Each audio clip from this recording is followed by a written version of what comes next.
Good afternoon everyone. आज हम लोग बात करेंगे हिंदी वर्णमाला की। हिंदी वर्णमाला में उसके बारे में डिस्कस करेंगे। अगर आप लोग इस चैनल में नए हैं तो इस चैनल को लाइक करें, सब्सक्राइब करें और ज़्यादा से ज़्यादा शेयर करें। तो बात कर लेते हिंदी वर्णमाला की। तो हिंदी वर्णमाला है, मतलब कि हिंदी वर्णमाला में वर्णमाला किसे कहते हैं। क्वेश्चन है हमारा कि वर्णमाला किसे कहते हैं। तो अक्षरों या वर्णों के समूह को वर्णमाला कहते हैं। अक्षरों या वर्णों के समूह को वर्णमाला कहते हैं। अब मूल रूप से हिंदी वर्णमाला में क्वेश्चन पूछा जाएगा कि मूल रूप से हिंदी वर्णमाला में कितने अक्षर होते हैं। तो 52 यानी वर्ण होते हैं, यानी 52 अक्षर होते हैं। देखो, हिंदी हो या इंग्लिश लैंग्वेज हो, कोई भी लैंग्वेज हो, बिना अक्षरों या बिना वर्णों के आप किसी भी लैंग्वेज को स्पीक यानी बोल नहीं सकते। तो हिंदी इंग्लिश लैंग्वेज में भी 26 लेटर्स होते हैं, जिनको 2 पार्ट में डिवाइड करते हैं। फर्स्ट हमारा वावेल एंड सेकंड होता है कॉन्सोनेंट्स। वावेल यानी 5 प्रकार के, जिस प्रकार उसमें स्वर 5 होते हैं इंग्लिश लैंग्वेज में, ठीक उसी प्रकार हिंदी लैंग्वेज में स्वरों की संख्या 11 होती है। जिस प्रकार उसमें हमारे जो कॉन्सोनेंट्स होते हैं, जिनको व्यंजन बोलते हैं, वो हमारे 21 होते हैं। ठीक इसमें हिंदी में हमारे 35 होते हैं। तो अब बात कर लेते हैं स्वर, यानी कि जो 52 है, जो हमारा वर्णमाला है, जिसको इंग्लिश में अल्फ़ाबेट सीरीज, जिसमें 26 लेटर्स होते हैं। ठीक हिंदी में जो है हमारे 52 लेटर्स हैं, यानी अक्षर हैं। तो इनको 4 पार्ट में डिवाइड किया गया है। उस इंग्लिश में 2 पार्ट में और हिंदी में इनको 4 पार्ट में डिवाइड कर दिया गया है।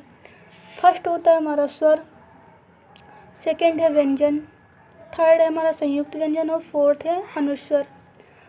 अब स्वरों की संख्या कितनी है, यानी कि 11। व्यंजनों की संख्या 35 यानी 35 है। संयुक्त व्यंजन की संख्या 4 है और अनुस्वर हमारे 2।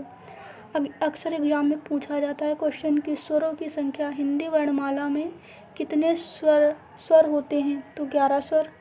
हिंदी वर्णमाला के व्यंजकों की संख्या कितनी होती है, 35। तो अब हम लोग समझ लेते हैं जो हिंदी वर्णमाला में जो स्वर है वो कौन कौन से हैं। छोटा आ, बड़ा, छोटी ई, बड़ी, छोटा ऊ, बड़ा ऊ, ऋढ़ ए उ औ, ये हो गए हमारे स्वर। अब बात करते हैं व्यंजनों की। व्यंजन जो है हमारे 35 है।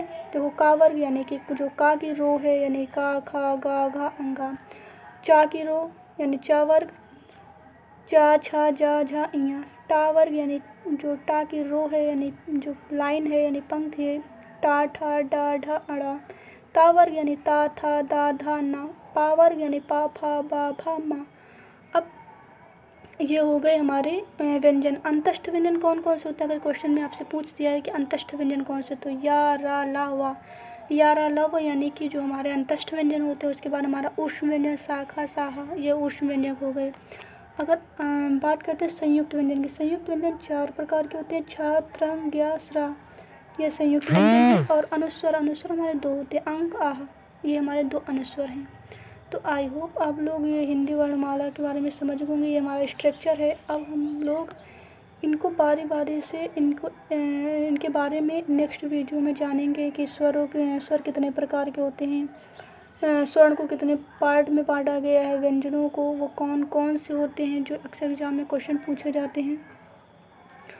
अगर आप लोगों को ये वीडियो पसंद आया हो तो इसे लाइक करें, सब्सक्राइब करें और ज़्यादा से ज़्यादा शेयर करें। Thanks for watching this video.